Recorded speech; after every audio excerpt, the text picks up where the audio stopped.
How to do Rubik's Cube patterns.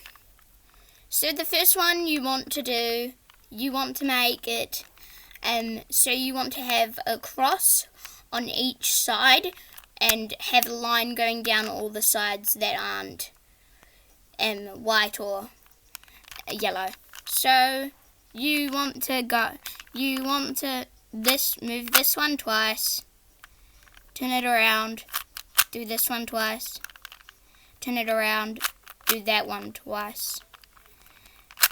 Basically keep doing that until you've got a cross on the bottom.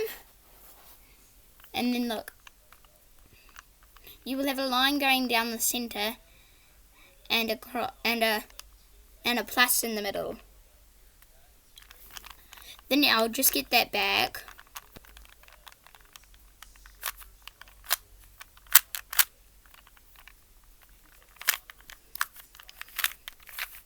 It's pretty easy to get back. The next one you want to do is this.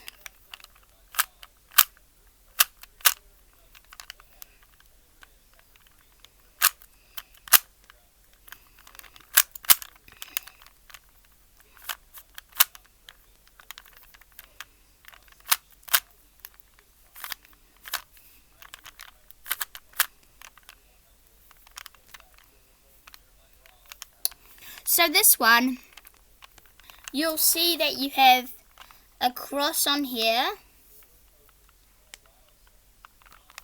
and you have a daisy over here. You have like a sort of like eye over here, and an eye with a different colour, and then that should be your cube. Hopefully this works for you. I really enjoyed making this video. Please remember to subscribe and like.